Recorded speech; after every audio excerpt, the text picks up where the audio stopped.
Hello friends. पिछले class में हमने पढ़ा था कि क्राइम के बाद अगर कोई अरेस्ट होता है या डिटेन होता है तो उसका क्या प्रोसीजर है।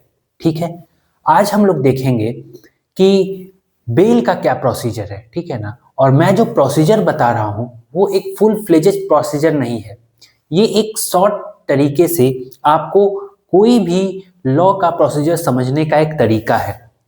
इसीलिए कई लोगों को लग सकता है कि मैंने कई पॉइंट्स मिस किया या स्किप किया, लेकिन मैं मोटे मोटे तौर पर, ताकि आपको बड़े ही आसान तरीके से एक प्रोसीजर समझ में आए, क्योंकि मैं अगर इन डिटेल्ड वीडियो बनाऊंगा तो 1-2 घंटे भी कम पड़ जाएंगे। तो मैं आपको एक शॉर्टकट तरीके से एक इन शॉर्ट समरी में एक प्रोसीजर समझाता हूं। तो आज हम लोग क्या समझेंगे? आज हम लोग बेल के बारे में समझेंगे। ठीक है, तो आइए देखते हैं।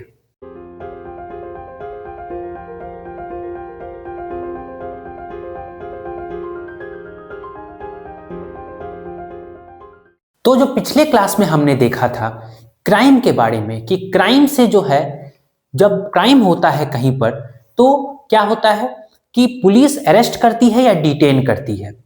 तो क्राइम होने के बाद दो पार्टीज होते हैं, एक्यूज्ड एंड विक्टिम। विक्टिम जो है वो एफआईआर करेगी, फर्स्ट इंफॉर्मेशन रिपोर्ट करेगी, और उसके बाद पुलिस अपनी सारी प्रक्रियाएं चालू करेगी जो हमने पिछले क्लास में बताया था। या तो डिटेन करेगी या अरेस्ट करेगी। उसके बाद विद इन 24 आवर्स मजिस्ट्रेट के सामने पेश किया जाएगा। लेकिन क्या एक्यूज्ड के पास भी कोई रेमेडी होता है? बिल्कुल। अगर एक्यूज्ड को लगता है कि पुलिस मुझे अरेस्ट कर लेगी और उसे ऐसा लगता है कि पुलिस मुझे अब गिरफ्तार करने वाली है या आने वाले दिनों में मुझे कर सकती है, तो वह एंटीसिपेटरी बेल के लिए अप्लाई कर सकता है। और वो ये अप्लाई कहाँ करेगा? वह अप्लाई करेगा हाई कोर्ट में। हाई कोर्ट ही सिर्फ ऑथराइज्ड है एंटीसिपेटरी बेल देने के लिए। हाई कोर्ट सारे टर्म्स एंड कंडीशंस को देखते हुए कि क्या ये अपराधी हो सकता है या नहीं हो सकता है, क्या इसे मैं अगर बेल दे दूंगा तो क्या ये केस को अफेक्ट करेगा या नहीं करेगा, ये सब चीजों को देखते हुए उसे एंटीसिपेटरी बेल ग्रांट कर देती है। तो एक बार अगर चार्जशीट फाइल हो गई तो उसके बाद कोर्ट में शुरू होता है ट्रायल। ठीक है, तो ट्रायल के दौरान कोई भी एक्यूज्ड रेगुलर बेल की डिमांड कर सकता है। ठीक है, रेगुलर बेल क्या हुआ कि अगर उसे लगता है कि ट्रायल काफी दिन चलने वाला है और इतने दिन उसे कस्टडी में रखा जाएगा, तो वह जो है अपने रेगुलर बेल की डिमांड कर सकता है। रेगुलर बेल देते वक्त कोर्ट यह देखेगी nature of offence, nature of criminal, कि क्या उसे छोड़ने के बाद सोसाइटी में कोई इफेक्ट पड़ेगा। ये सारे टर्म्स एंड कंडीशंस देखने के बाद रेगुलर बेल ग्रांट किया जा सकता है। एक और बेल होता है इंटरिम बेल। यह कब दिया जाता है? यह दिया जाता है कि जब रेगुलर बेल का एप्लीकेशन अंडर प्रोसेस हो या फिर इतने दिनों के लिए कोर्ट रेगुलर बेल ग्रांट नहीं करना चाहती हो, तो वह इंटरिम बेल दे सकती है। ठीक है, बेसिक डिफरेंस जो रेगुलर बेल और इंटरिम बेल में होता है वह यह है कि रेगुलर बेल तब तक आपको बेल ग्रांट किया जाता है, तब तक आप कस्टडी में नहीं रहेंगे जब तक कि ट्रायल पूरा नहीं हो जाता है। पूरे ट्रायल तक पूरा होने तक आपको बेल ही मिला रहेगा। ठीक है, यानी आप कस्टडी में नहीं रहेंगे। वहीं उसके उलट इंटरिम बेल एक शॉर्ट पीरियड के लिए होता है, ताकि आप जो है रेगुलर बेल के लिए आप या तो क्वालिफाई नहीं कर सकते हैं, या आपके लिए जो है रेगुलर बेल कोर्ट को ऐसा नहीं लगता है कि आपको उतने दिनों तक बाहर रहने देना चाहिए, या फिर कोर्ट की प्रक्रिया अभी या रेगुलर बेल की प्रक्रिया काफी लंबी चल रही है, तब तक के लिए आपको विद इन शॉर्ट पीरियड के लिए कोई बेल ग्रांट करना है, that is interim bell. Regular bell पूरे ट्रायल तक के लिए आपके पास रहेगा, आप कस्टडी में नहीं रहेंगे। वहीं interim bell for short period होता है। ठीक है, ये बेसिक डिफरेंस है दोनों बेल में। एक बार ट्रायल पूरा हो जाए और उस अपराधी को कन्विक्शन हो जाए, सजा हो जाए, तो उसे बाहर निकलने के लिए दो ऑप्शंस होते हैं। पहला होता है फरलॉ, दूसरा होता है परोल। ठीक है, एक एक करके समझते हैं। फरलॉ क्या होता है?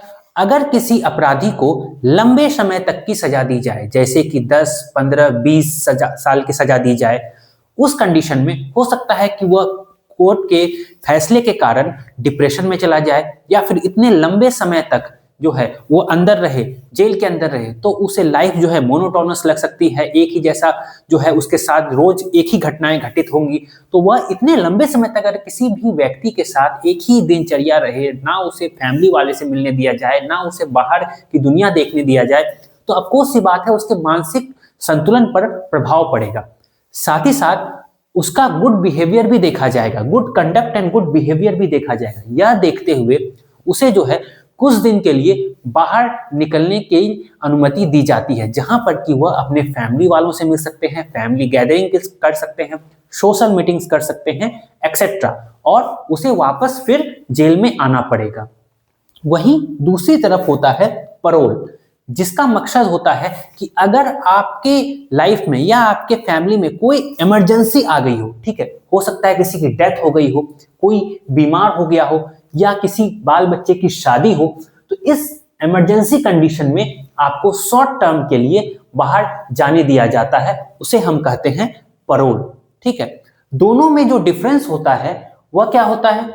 दोनों में डिफरेंस, मेन डिफरेंस जो होता है वो आपको याद रखने वाली बात है। दोनों में एक सबसे मेन डिफरेंस होता है, सबसे बड़ा डिफरेंस होता है कि जब फरलॉ ग्रांट किया जाता है तो भले ही आप बाहर हो, लेकिन आपका वो समय जो है वो सेंटेंस के समय में काउंट होते रहेगा। मतलब आपका जो आजीवन कारावास या जितने भी समय की आपको सजा दी गई है, अगर आप बाहर भी हैं तो भी वह सजा काउंट हो रही है, आपके दिन जो हैं वो सजा में ही गिने जा रहे हैं।